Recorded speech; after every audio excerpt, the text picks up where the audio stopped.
नमस्कार दोस्तों, ये पार्ट 2 है हम लोगों के वीडियो का, जहाँ पर हम लोग बात करेंगे कि चाइना किस तरह से यूएसए का पावर ले रहा है और यूएसए चाइना को टैकल करने के लिए क्या क्या करेंगे और यूएसए का प्रायोरिटीज़ क्या होना चाहिए।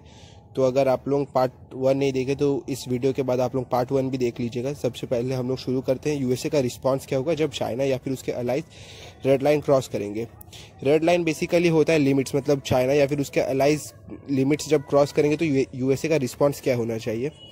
तो सबसे पहले यूएसए का कोई भी अलाई के ऊपर चाइना या फिर चाइना के अलाई द्वारा कोई न्यूक्लियर, केमिकल या फिर बायोलॉजिकल अटैक होगा तो यूएसए को ये अटैक को अपने ऊपर समझना चाहिए और इसके तहत यूएसए को कार्रवाई करना पड़ेगा।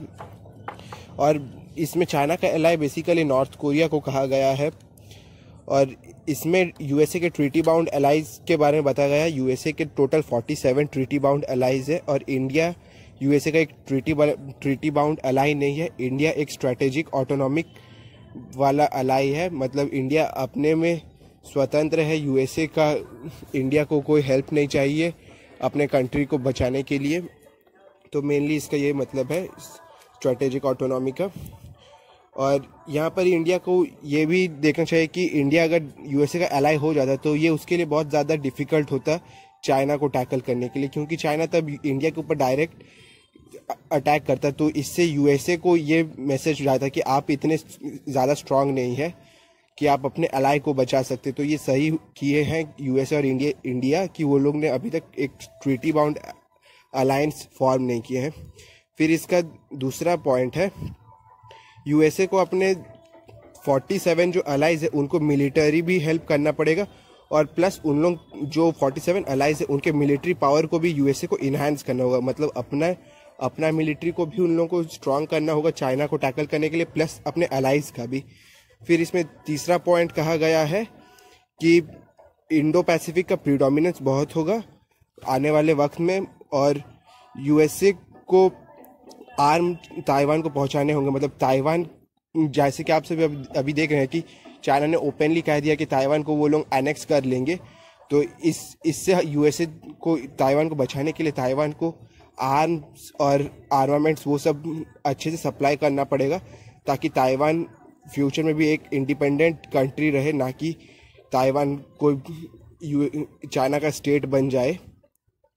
और इसके बाद यहाँ पे जो ऑथर है ये पेपर के, उन्होंने जोंगे गुओली के बारे में बताया गया है। Zonghe guoli basically comprehensive national power है और ऑथर इसमें कह रहे हैं कि हम लोग, मतलब वेस्टर्न वर्ल्ड, कार्ल वॉन क्लोजविट्ज के वक्त से मतलब ये कॉम्प्रिहेंसिव नेशनल पावर को जानते हैं, लेकिन चाइना कॉम्प्रिहेंसिव नेशनल पावर को 2 मिलियन मतलब 2000 साल पहले से इसको जानता है और फॉलो करता है। कार्ल वॉन क्लोजविट्ज एक जर्मन मिलिट्री स्कॉलर थे और वो बेसिकली 130-40 साल पहले मतलब के बहुत बड़े एक मिलिट्री के जानकार थे और स्कॉलर थे। तो वहीं चाइना के जो भी मिलिट्री मतलब एंशिएंट में अगर आप लोग देखेंगे सुनजू जैसे, वो 2000 साल पहले के हैं। तो इससे ये कह रहा है कि स्कॉलर हम लोग अभी कॉम्प्रिहेंसिव नेशनल पावर के बारे में बहुत कम जानते हैं और हम लोग मतलब अभी बहुत नया है, जबकि चाइना इसको 2000 साल पहले से फॉलो करते आ रहा है। इसके बाद बताया गया है कि चाइना मतलब अपने आप को समझ चुका है कि बहुत ज़्यादा वो पावरफुल हो चुका है। पहले उसने अपने जो मसल्स है वो नॉर्वे, स्वीडन, सिंगापुर जैसे छोटे कंट्रीज़ के ऊपर फैलाया है, मतलब उनके साथ थोड़ा बहुत मतलब उन लोगों को थोड़ा तंग किए। उसके बाद उन्होंने मिडिल पावर जैसे कनाडा और ऑस्ट्रेलिया के साथ कोई ना कोई डिस्प्यूट्स में उलझे, फिर अभी वो यूएसए को चैलेंज कर रहे हैं। तो कनाडा और ऑस्ट्रेलिया, जैसे कि आपको पता है, ऑस्ट्रेलिया के साथ अभी चाइना का बहुत ज़्यादा टेंशन चल रहा है। बेसिकली ऑस्ट्रेलिया ने चाइना को लेकर बोला था कि इनके ऊपर कोरोना वायरस से रिलेटेड जांच होनी चाहिए और चाइना इसके फेवर में बिल्कुल नहीं था। तो उन्होंने ऑस्ट्रेलिया से इंपोर्ट्स, जो बीफ का इंपोर्ट होता है और बहुत सारे जो उनके फिश प्रोडक्ट्स है वो सबको उन्होंने मतलब अपने पोर्ट से अंदर आने नहीं दिया। मतलब ऑस्ट्रेलिया से वो लोग चाइना के पोर्ट तक चल गए थे एक्सपोर्ट करने के, लेकिन चाइना ने उसको अपने पोर्ट से आगे नहीं भेजा, मतलब अपने इनलैंड में अपने टेरिटरी के अंदर वो सबको नहीं घुसाया और वो सारे शिप को अभी छोड़ भी नहीं रहे हैं चाइना। तो ये ऑथर कह रहे हैं कि चाइना ने पहले छोटे देश जैसे नॉर्वे, स्वीडन, सिंगापुर को हैराश किया, उसके बाद कनाडा, ऑस्ट्रेलिया जैसे देशों को। बेसिकली जो छोटे देश हैं उनको चाइना ने इस तरह से हैराश किया कि उनको बहुत ज़्यादा डेब्ट दे दिया है, मतलब उन लोगों को इतना ज़्यादा लोन दे दिया कि वो लोग मतलब चाइना के फेवर में आ गए हैं। और वो लोग कुछ बहुत ज़्यादा ह्यूमन राइट से रिलेटेड अगर कोई बात होगा तभी वो लोग चाइना के खिलाफ बोलेंगे, नहीं तो वो लोग चाइना को चुपचाप सपोर्ट करेंगे। और ऑथर कहते हैं कि जो चाइना है वो सोचता है कि आने वाले 10 सालों में उसका मिलिट्री, मतलब चाइना का मिलिट्री यूएस से भी ज़्यादा स्ट्रांग हो जाएगा और वो 2035 तक चाइना एक सुपर पावर की तरह इमर्ज करेगा। और इसमें बेसिकली चाइना ये कोशिश कर रहा है कि यूएसए को, जैसे मतलब पहले इंग्लैंड वर्ल्ड वॉर 2 के पहले सुपर पावर हुआ करता था, लेकिन वर्ल्ड वॉर 2 के बाद जैसे इंग्लैंड ने अपना जो वर्ल्ड सुपर पावर का ताज है वो जैसे यूएसए को दे दिया, और because of Suez crisis and world war 2 जो अपना ताज था यूके ने वो यूएस को दे दिया। तो चाइना ये मानता है कि फ्यूचर में जब चाइना सुपर पावर बन जाएगा तब यूएसए अपना वो ताज चाइना को इजीली नहीं देगा, और चाइना को वो ताज लेने के लिए इकोनॉमिकली और मिलिट्री पावर बिल्ड करना पड़ेगा और अपना एक अलायंस फॉर्म करना होगा जो कि ये दिखाए कि यूएस एक डेप्यूटी सुपर पावर बन चुका है, चाइना अभी सुप्रीम है। फिर उसके बाद लिखा है कि शी जिनपिंग जो है वो मतलब पूरे दुनिया को बदल रहे हैं, उन्होंने इस दुनिया को इस कदर बदला है जैसा कि स्टालिन या फिर वेस्नार के वक्त में नहीं बदला गया। और अभी वर्ल्ड एक नए फेज में है जहाँ पर शी जिनपिंग वर्ल्ड को रिडिफाइन करने में लगे हुए हैं। और इस पेपर को देख के लग रहा है कि यूएसए बहुत ज़्यादा भी चिंतित है, मतलब चाइना के बढ़ते इन्फ्लुएंस और चाइना के बढ़ते हुए पावर को देखकर। तो इसके बाद ऑथर ने यूएसए का प्रायोरिटीज़ के बारे में कहा है, मतलब यूएसए को प्रायोरिटीज़ क्या होनी चाहिए चाइना को टैकल करने के लिए।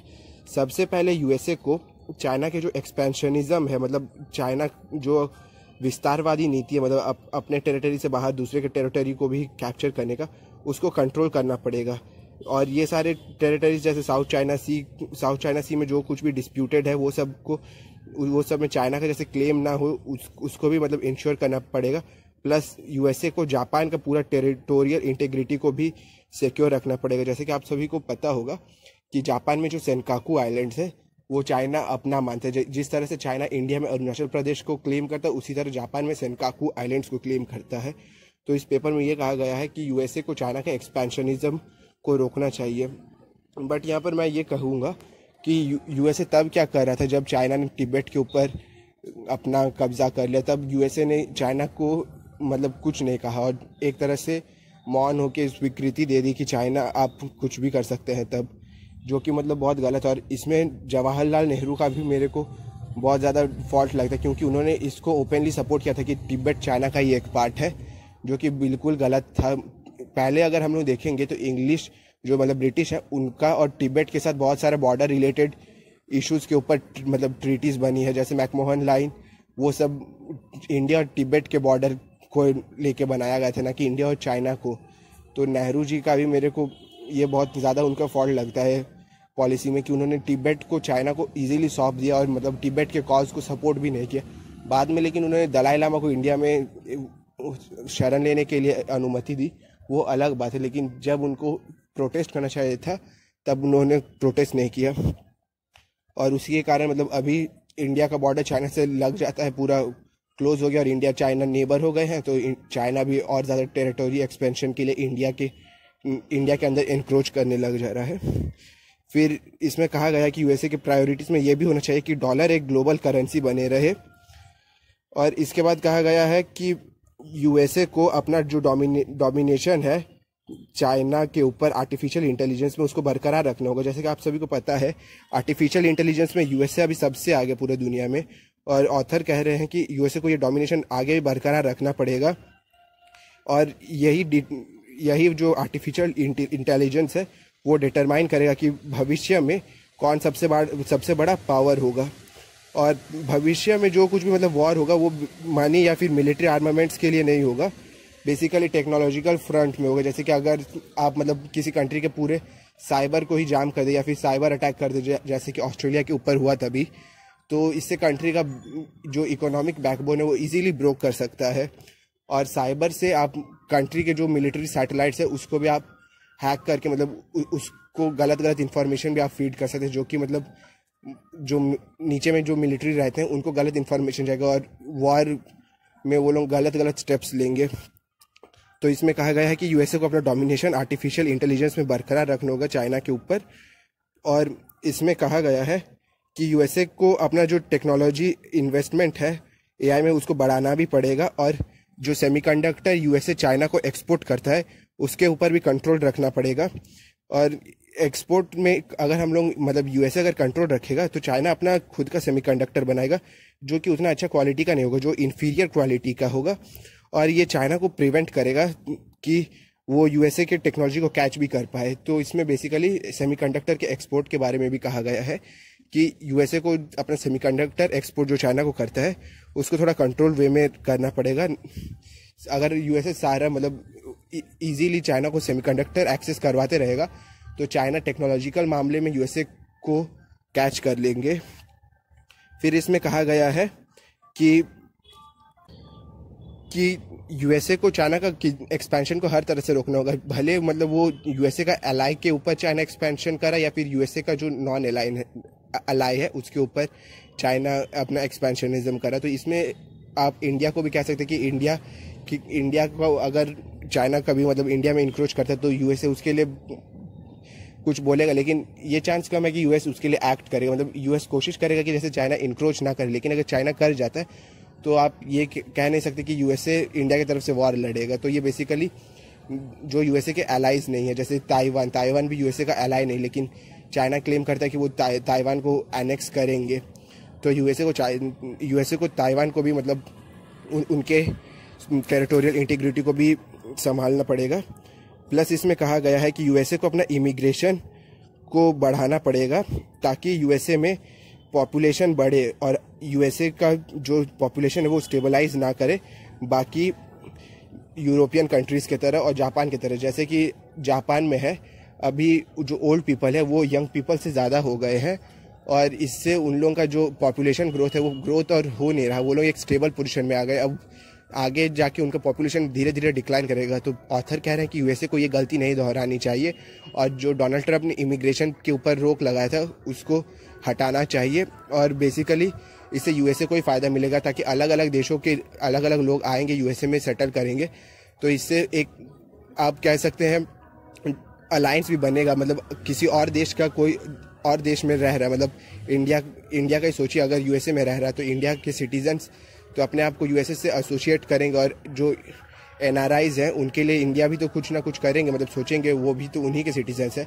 तो एक अलायंस भी फॉर्म कर सकते हैं मतलब ये इमिग्रेशन से। और यूएसए को ये भी चेक करना होगा कि यूरोपियन कंट्रीज़ की तरह उनका पॉपुलेशन डिक्लाइन ना करे और पॉपुलेशन जो है यूरोप और जापान में वो लोग अभी मतलब बहुत जल्दी बूढ़े हो रहे हैं और बहुत ज़्यादा मतलब पॉपुलेशन भी सिमट रहे हैं। जैसे कि इटाली में अभी कोरोना वायरस के कारण बहुत ज़्यादा लोग मरे थे, तो वो मेनली जो ओल्ड पीपल थे उनके लिए। तो इससे ये साबित मतलब हो रहा है कि यूरोप में अभी एक जो नया यंग पॉपुलेशन वो और नहीं है वहाँ पर, अब वहाँ पे पॉपुलेशन डिक्लाइन कर रहा है। वहीं इंडिया को देखिए तो इंडिया का अभी जो एवरेज एज है मतलब इंडिया में जो लोग रहते हैं उनका 27 to 28 है, जो कि बहुत ज़्यादा यंग है। तो यूएसए को इमिग्रेशन को अपना लूज़ करना पड़ेगा, उससे रिलेटेड लॉस। और इसी के साथ जो हम लोग आज टॉपिक के बारे में बात करना था वो कर लिए हैं। और लास्ट में जाते जाते मैं अपना कुछ थॉट्स शेयर करना चाहूँगा कि यूएसए को अपना मतलब जो अलायंस है उसको कंसोलिडेट और एक्सपैंड करना होगा और इसमें इंडिया का बहुत ज़्यादा इंपॉर्टेंट रोल होगा। यूएसए और इंडिया ट्रीटी बाउंड अलाई नहीं है, लेकिन इंडिया और यूएसए एक स्ट्रैटेजिक अलायंस फॉर्म कर रहे हैं और इंडिया को यूएसए को ये समझाना होगा कि आप एक साथ अपने सारे दुश्मनों को एक तरफ नहीं रख सकते। मतलब आप रशिया के ऊपर भी सैंक्शंस लगा देंगे, फिर आप ईरान के ऊपर भी सैंक्शंस लगा देंगे और वो लोग फिर डायरेक्टली जाके चाइना से लोन लेंगे और चाइना के सपोर्ट में आ जाएंगे। तो आप वो नहीं कर सकते हैं। अगर हम लोग को चाइना को टैकल करना है मतलब यूएसए को, तो इसमें रशिया, ईरान ये सब कंट्रीज़ का भी अहम भूमिका होगा। यूएसए उनके वहाँ पर जो कुछ भी उनका और उनका इशू है उसको लॉन्ग टर्म के पर्सपेक्टिव से देखते हुए वो सब इश्यूज़ को अभी के लिए रिजॉल्व करना चाहिए या फिर वो सब के ऊपर ज़्यादा भी बात नहीं करना चाहिए, क्योंकि अगर वो सब के ऊपर अभी बात करेंगे तो फ्यूचर में चाइना और वो लोग मिल के एक अलायंस बना देंगे, जैसे कि ईरान और रशिया, ये दोनों के ऊपर तो सैंक्शंस है, और नॉर्थ कोरिया के ऊपर भी सैंक्शंस है यूएसए का। और नॉर्थ कोरिया और चाइना तो बहुत ज़्यादा क्लोज है। नॉर्थ कोरिया के जो प्रेसिडेंट है वो चाइना में ट्रेन से डायरेक्ट गए थे, और वो प्रेसिडेंट जो नॉर्थ कोरिया के किम जोंग उन, वो बहुत ही कम कंट्रीज़ को विजिट करते हैं, और उसमें भी उन्होंने चाइना को विजिट किया। तो ये एक सिम्बॉलिकली दिखाता है कि चाइना और नॉर्थ कोरिया बहुत ज़्यादा क्लोज है। और इसी को देखते हुए यूएसए को अभी रशिया और ईरान से मतलब अपने ताल्लुकात सही करने चाहिए, और इसके लिए इंडिया को यूएसए को परसुएड करना चाहिए। बस मेरा यही तक कहना था। इसके आगे यूएसए वालों का मन, वो क्या करना चाहिए, उनका जो मन है करेंगे। और आप लोगों को ये वीडियो कैसा लगा, जो कुछ भी मैंने शेयर किया अपना नॉलेज, अगर आपको अच्छा लगा तो आप लोग कमेंट्स में बता सकते हैं, और किस किस टॉपिक से वीडियो बनाऊं इसका भी आप लोग सजेशन दे सकते हैं। तो आज के लिए इतना ही। नमस्कार।